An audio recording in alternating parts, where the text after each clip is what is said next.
BYD frappe fort en Europe avec l'arrivée de sa nouvelle marque de voiture électrique Denza, et ici c'est le modèle Z9 GT avec des fonctions vraiment inédites pour l'industrie automobile. On fait le tour ensemble, allez venez. Un petit tour du design, on commence par la face avant. Alors clairement ce qu'on remarque c'est la signature lumineuse qui est en deux parties et avec des blocs optiques qui sont mais vraiment énormes, alors que la mode c'est un peu plus à l'affinage avec des fines bandes LED, mais ici c'est bien un gros bloc assumé. Et ce que j'aime bien sur cette voiture, c'est l'intégration des lidars, vous savez les fameux capteurs pour la conduite autonome.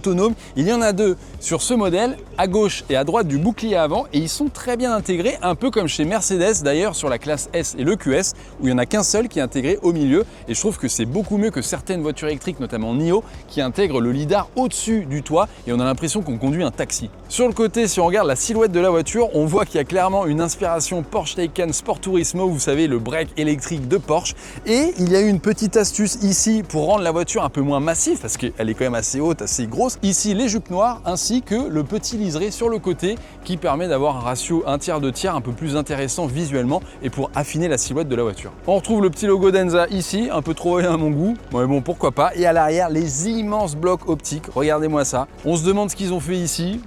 J'aurais peut-être préféré qu'il coupe un petit peu, mais bon, clairement la nuit on va la reconnaître en la suivant. Sur le design, on sent clairement la patte chinoise, puisque ce n'est pas une voiture qui a été pensée pour le marché européen avant tout, et j'ai hâte de voir les quelques améliorations selon Denza qu'ils vont apporter à cette voiture avant son arrivée en Europe prévue d'ici la fin de l'année 2025. Si vous ne le saviez pas, BYD possède 3 marques de voitures électriques en Chine. Il y a BYD déjà, c'est la marque grand public avec des voitures qui vont jusqu'à 40 000 €, le prix maximum. En France c'est à peu près 80 000 €, c'est plus cher. Ensuite, on a Denza, la marque qu'on teste aujourd'hui, et c'est la marque haut de gamme, un peu premium, qui vient chasser sur les terres de Mercedes et Porsche, avec des voitures qui vont coûter jusqu'à 60 000 € en Chine. Et enfin, Yangwang, c'est la marque très haut de gamme, puisque ça coûte 1 million de yuan sur place, c'est à peu près 120 000 €, et si ça arrive en Europe, ça sera bien plus que 120 000 €. Et ça, c'est une marque qui est spécialisée dans les voitures très haut de gamme et de luxe. Il y en a un, c'est un gros SUV qu'on a déjà vu, et l'autre, c'est une supercar hallucinante, encore plus performante que la Denza Z9 GT qu'on teste aujourd'hui.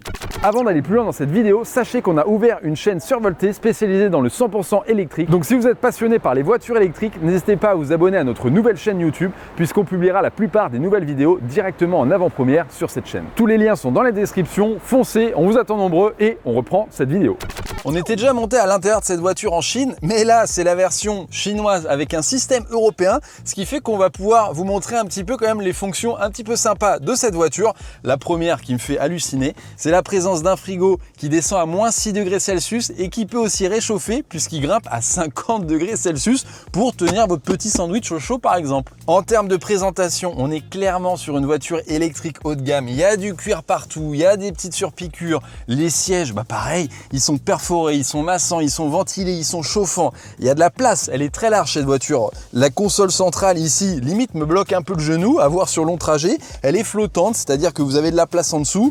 Vous avez bien sûr le frigo, une boîte à gants en dessous, l'écran énorme de 17 pouces pour l'infotainment et bien sûr pour régler différentes fonctionnalités. Alors là, on n'a pas le GPS encore puisque c'est une version chinoise, mais qui est quand même traduite en anglais. Et il y a également deux autres écrans de 13 pouces, un pour le combiné d'instrumentation derrière le volant, un autre pour le passager. Bon, il est peut-être un peu gadget, c'est s'il veut regarder des films, gérer sa musique lui-même. Et deux autres écrans, c'est les rétroviseurs à gauche et à droite, les rétroviseurs caméra, et encore un autre écran, le rétroviseur central. Bon, il y en a encore un autre à l'arrière, je vous le montre après. Avec cette voiture, BYD prouve clairement que les voitures chinoises ne sont pas de cheap, et loin de là, puisque tous ces matériaux, c'est ce qu'on retrouve chez Mercedes par exemple en Allemagne. Et là, pour une voiture comme ça qui arrive en Europe, je pense que ça fait un peu flipper Mercedes. Et d'ailleurs, si vous ne saviez pas, Denza, c'est une co-entreprise à la base créée par Mercedes et par BYD, et Mercedes a lâché toutes ses parts, ils ont quitté le navire en septembre 2024, sûrement puisque Denza allait annoncer son arrivée officielle en Europe et que Mercedes ne voulait plus être lié à cette entreprise chinoise qui va venir grignoter des parts de marché à tous les constructeurs allemands premium. Et il y a un petit peu de français dans cette voiture chinoise, c'est au niveau des haut-parleurs. Il y en a 20 sur cette version, jusqu'à 26 en Chine sur les versions très haut de gamme.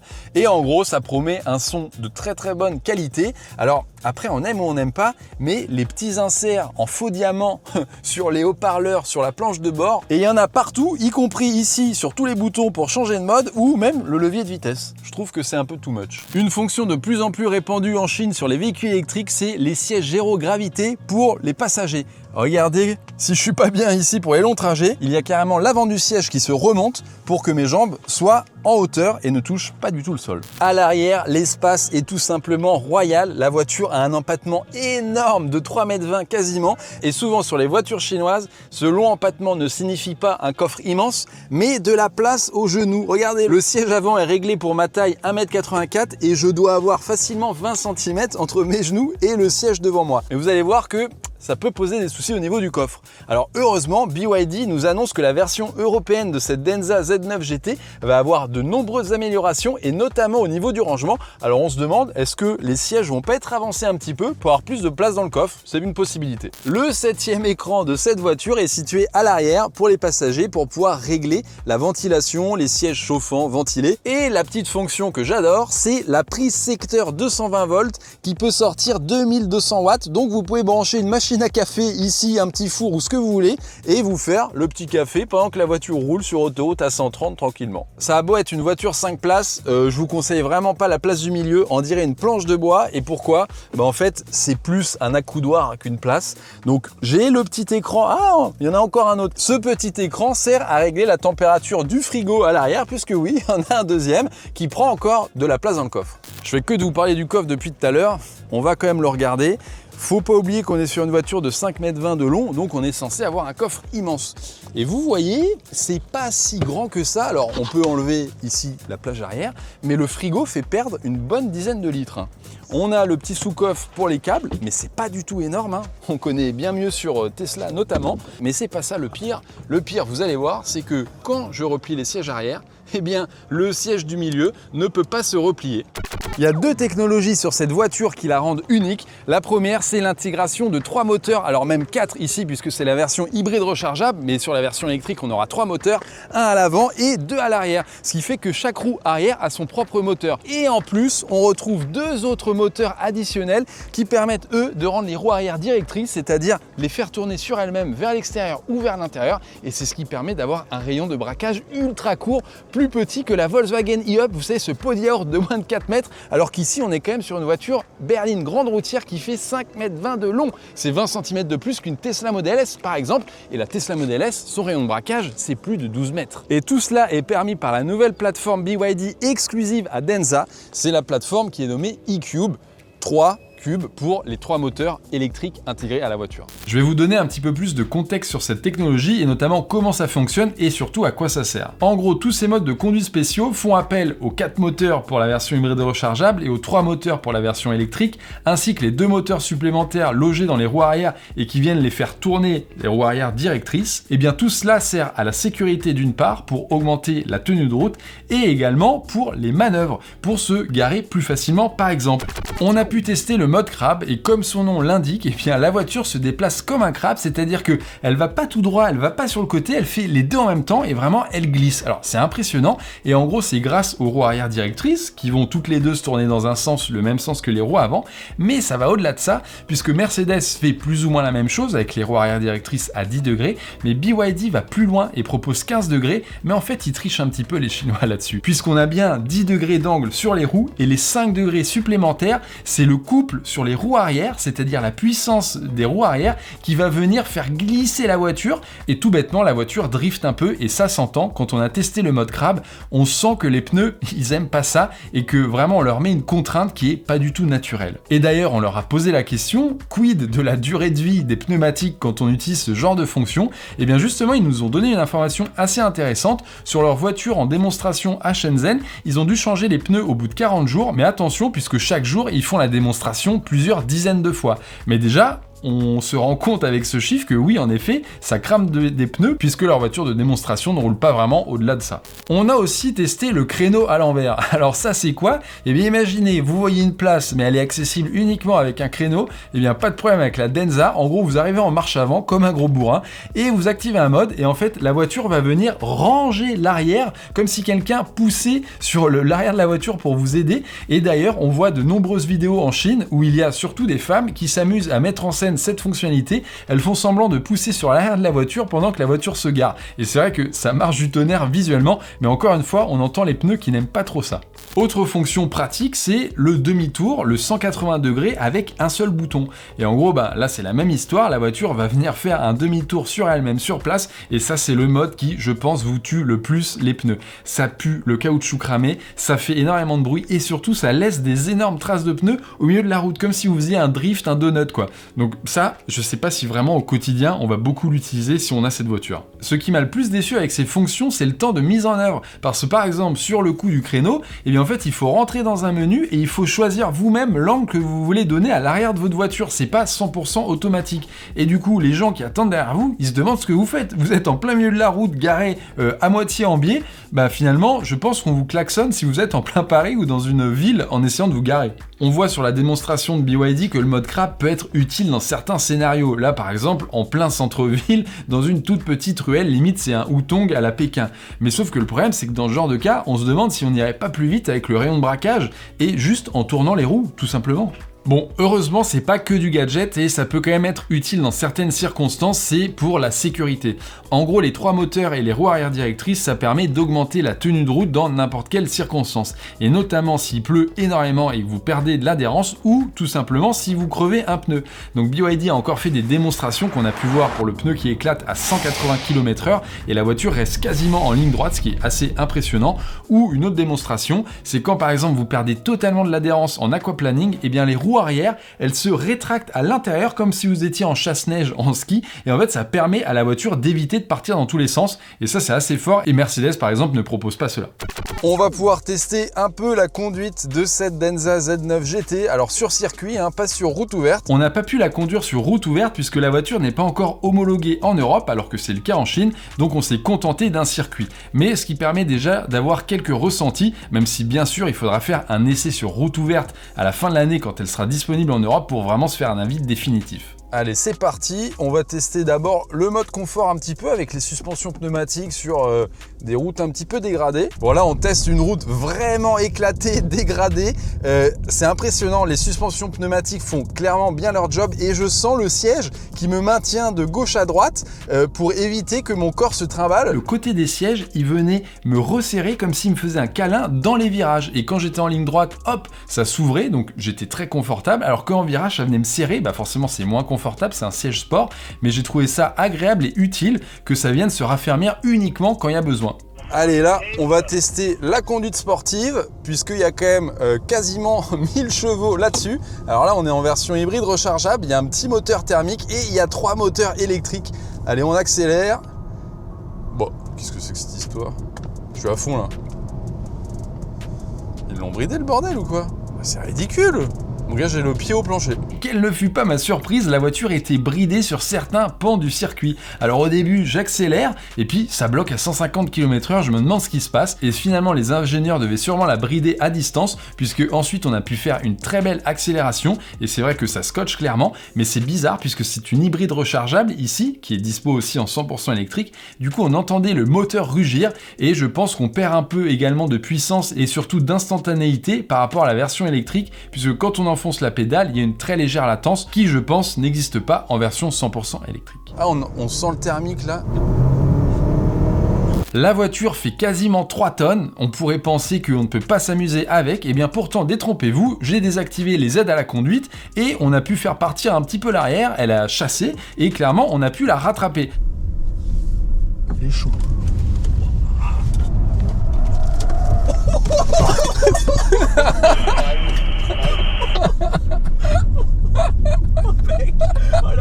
Le rush, je me suis baladé gros. Alors je pense que comme pour toute voiture neuve actuellement, les aides à la conduite ne doivent sûrement pas se désactiver entièrement, mais en tout cas c'est une voiture qui peut vous apporter un peu de fun sur circuit, même si on n'est pas du tout sur une Porsche qui est faite vraiment avec le meilleur châssis au monde pour faire du circuit. Ici, ça reste quand même une GT, du Grand Tourisme, donc c'est pour faire plein de kilomètres en tout confort et d'avoir de la puissance si besoin, surtout pour doubler sur autoroute peut-être. Finalement, ce sera là où on utilisera toute la puissance. Bon, on va tester le freinage d'urgence, le freinage automatique d'urgence, et en gros, on va faire semblant de se cracher dans une fausse voiture. Il faut pas toucher les freins et il faut rouler à 50 km/h. On va voir si ça marche bien. On peut voir, il y a un collègue qui le teste là-bas. Est-ce que la voiture a freiné toute seule? Ah oui, a priori ça a bien marché. Allez, je vous montre ça tout de suite. Allez, 50. Oh là là. J'ai même pas... Bon, ça a bien freiné, hein. C'est impressionnant, mais toutes les voitures plus ou moins font ça, les voitures neuves depuis quelques années, mais c'est la première fois que je le testais, et c'est vrai que ça fait bizarre. Bon, on s'est un peu amusé avec les 1000 chevaux, c'était court, on a bien pu tester le confort sur les routes un peu dégradées, et surtout le rayon de braquage, hein. Pour moi, limite, c'est ça. S'il y a une raison d'acheter cette voiture, c'est le rayon de braquage. Elle fait certes 5,20 m, mais on peut la garer comme une Smart en ville, enfin... quitte à trouver de la place. Bon, les rétroviseurs caméra, moi j'ai un doute, hein. Je sais que beaucoup n'aiment pas cette techno. C'est vrai que c'est pratique parce qu'il n'y a pas d'angle mort, mais je trouve que l'angle est un peu étrange là. Dans les contre-portes comme ça, dans les portières, je les imaginerais un peu plus au niveau des rétroviseurs comme habituellement. Pour la recharge, on n'a pas encore les données de la version 100% électrique, mais ici sur l'hybride rechargeable, on passe de 30 à 80% en 19 minutes, donc on imagine le 10 à 80% en une demi-heure environ. C'est pas très rapide, surtout qu'on est sur une architecture 800 volts. Si vous connaissez un peu le marché chinois, vous savez qu'il y a certains acteurs qui frappent très fort sur la recharge rapide, notamment Li Auto et Zeekr, qui font une recharge en 10 minutes seulement, alors qu'en Europe c'est 15 à 20 minutes le plus rapidement, hein, c'est plutôt une demi-heure en moyenne sinon. Et BYD a récemment annoncé une recharge encore plus express en moins de 10 minutes. Et bien malheureusement, ici sur la Denza Z9 GT, c'est un peu décevant, puisqu'on nous annonce le 30 à 80% en 19 minutes, ce qui fait un 10 à 80% en 30 minutes à peu près. Donc pour venir concurrencer la Porsche qui fait le même exercice en 16 minutes, eh bien bon courage. Il faudra toutefois attendre d'avoir les chiffres officiels pour la version 100% électrique. J'ai demandé à BYD en Chine, ils m'ont annoncé que ça serait les mêmes que pour la version hybride rechargeable, mais j'attends quand même d'en savoir plus, puisque je sais que Denza en Chine propose tout le temps 2 ports de recharge sur ses voitures, et par exemple ça permet d'augmenter la puissance de recharge. Et on avait rencontré un conducteur de Denza en Chine quand on y était allé en septembre. Lui, il a le petit SUV compact, le Denza N7. Et bien, il a 2 ports de recharge. S'il branche sur un seul port, il est limité à 150 kW, donc il va mettre à peu près 45 minutes. Et s'il branche les 2 ports, il peut monter à 230 kW, donc c'est un peu moins de 30 minutes. Mais ça veut dire que le gars, il arrive sur une station de recharge, et bien il va prendre 2 bornes. Et donc vous, quand vous allez arriver, vous allez voir une seule voiture, vous vous dites, bah cool, il y a une borne libre à côté. Non, non, le type, il prend 2 bornes pour recharger sa voiture. Le gros problème de cette technologie, c'est que si jamais vous avez accès à une seule borne, pour X ou Y raison, eh bien vous allez mettre du temps à recharger. Et ça c'est dommage, alors que par exemple Porsche à côté fait une recharge ultra rapide avec un seul connecteur. Sur l'autonomie, Denza déçoit également, puisque la voiture embarque une énorme batterie de 100 kWh, mais annonce seulement 600 km d'autonomie CLTC sur le cycle d'homologation chinois. En gros, en Europe, ça serait environ 550 km d'autonomie théorique. Alors à titre de comparaison, Tesla avec sa Model S annonce 723 km d'autonomie pour la même taille de batterie, et la Porsche Taycan électrique Sport Turismo, le break de chasse de Porsche, eh bien c'est 550 km comme Denza, mais avec une batterie beaucoup plus petite d'environ 80 kWh. Ça veut dire quoi? Ça veut dire tout simplement que la Denza Z9 GT consomme énormément. On s'attend à des chiffres supérieurs à 20 kWh au 100 km, attention en norme WLTP, c'est-à-dire en prenant en compte les pertes liées à la recharge. Là, ça veut dire qu'on aurait un chiffre qui serait vraiment très élevé. À titre de comparaison, un modèle Y, on est autour de 13 kWh, 14 kWh, donc là, plus de 20, c'est vraiment énorme en conso. Heureusement, BYD nous annonce une très bonne nouvelle, enfin à voir, c'est que la version européenne qui arriverait d'ici la fin de l'année serait revue sur certains points, puisqu'ici on a pu conduire une version chinoise, celle qui est commercialisée et qui est déjà livrée aux clients chinois là-bas. Je vous lis la phrase qui nous a été communiquée: les améliorations porteront notamment sur le groupe motopropulseur, les performances, l'autonomie, la taille et les caractéristiques des pneumatiques, ainsi que la capacité de stockage. Et on pense notamment au frigo dans le coffre qui on espère sera supprimé pour pouvoir mettre des meubles par exemple quand on va faire les courses chez Ikea tout simplement. Cette Denza Z9 GT arrive en Europe en 2025 officiellement au cours du 4e trimestre de cette année. On devrait avoir les prix officiels en euros autour du mois d'octobre 2025 mais on a déjà des très bons indices puisqu'en Chine elle est vendue autour de 40 000 euros et pour l'Europe on nous a dit il faut multiplier ce chiffre par 2 soit environ 80 000 euros. Alors est-ce que c'est cher 80 000 euros? Bah comme ça oui forcément c'est un peu cher, c'est pas du tout le prix d'une voiture abordable en France, je suis d'accord avec vous. Petite précision, on ne connaît pas encore les marchés qui seront concernés. Est-ce que cette voiture sera vendue en France par exemple? Sûrement à terme, mais je pense qu'au début ça sera surtout les pays nordiques, peut-être l'Allemagne, les Pays-Bas, là où les gens ont plus l'habitude d'acheter des voitures qui coûtent un peu plus cher. En Europe, une voiture à 80 000 euros, c'est assez cher. Mais quand on compare à la concurrence, bah on se dit que encore ça va. Une Tesla Model S, une Porsche Taycan électrique Sport Turismo, une Mercedes EQS, tout ça, ça commence au-delà de 100 000 euros. Ce qui est bien chez Denza et chez BYD, c'est que les voitures sont à peu près toutes options. Vous n'avez pas besoin d'acheter pour 20 000 euros d'options, ce qui est le cas chez Porsche, ce qui est le cas chez Mercedes. Chez Tesla, heureusement, c'est comme chez BYD, tout est intégré. Et donc, bah, le prix qu'on aura, ce sera vraiment le prix que le consommateur payera au final. Et si on veut un peu comparer, en gros, la Tesla, elle garde quand même une longueur d'avance avec une autonomie de malade, avec à l'intérieur une habitabilité immense, c'est limite un SUV alors que c'est une berline, et puis le réseau de superchargeurs et l'infotainment qui est l'un des meilleurs au monde pour la voiture. Porsche a rien à redire, c'est un châssis ultra sportif et c'est clairement une voiture pour se faire kiffer, voire même une voiture pour aller sur circuit. Et si on compare avec Mercedes, ben limite c'est ce qui se rapproche le plus, avec un intérieur qui fait clairement penser à Mercedes et notamment à des classes S ou des EQS. Surtout que la Mercedes commence à être un peu vieillissante avec la plateforme qui commence à dater un petit peu, notamment sur la recharge rapide, même si l'autonomie n'a rien à voir puisque ça monte à 800 km, là c'est quand même assez beau.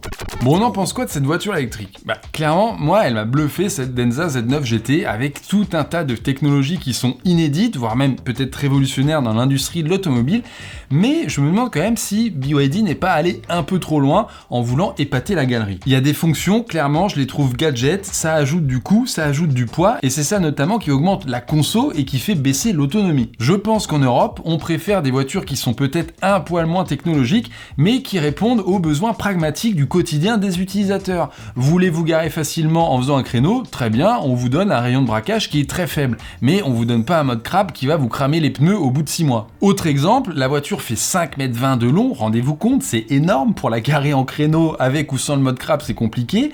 Eh bien, pour une voiture de 5,20 m, on s'attend à avoir un coffre énorme. Ben, c'est pas vraiment le cas. Et là, encore une fois, en Europe, on va préférer une voiture peut-être un peu plus compacte, avec un peu moins de place à l'arrière, sur les sièges arrière, mais plus de place dans le coffre. Et d'ailleurs, dites-moi ce que vous pensez en commentaire, puisque d'un côté, je me demande, est-ce qu'ils vont s'adapter vraiment, par exemple, est-ce qu'ils vont retirer le frigo, ou est-ce que, en fait, ils vont juste vendre en Europe une voiture chinoise, et peut-être que les clients européens seront plus contents d'avoir de la place aux jambes que de la place dans le coffre, par exemple. Et en fait, ça serait peut-être un peu la marque de fabrique d'une voiture chinoise. Dites-moi ce que vous pensez, est-ce que vous préférez un coffre, ou est-ce que vous préférez de l'espace aux jambes? Et puis surtout, je pense que cette voiture a un petit peu trop de détails, moi ce que j'appelle les détails chinois, donc c'est soit l'infotainment avec, par exemple, déjà des applications qui n'existent pas en Europe, on se demande ce qui sera prévu pour l'Europe, et puis les petits détails en design, que ça soit dans l'habitacle avec les faux diamants, ou même à l'extérieur où je trouve que la ligne est un petit peu trop torturée, mais ça c'est pareil, c'est peut-être aussi la marque de fabrique, et peut-être que ça plaît à certains clients, donc pareil, c'est subjectif, donnez votre commentaire si vous avez un avis sur la question. Ce qu'il ne faut pas oublier, c'est que Denza n'arrive pas juste avec une voiture électrique en Europe. Il y a ce break de chasse, la Z9 GT, mais il y a également un grand van, le D9, alors on se demande un peu qui achètera ça,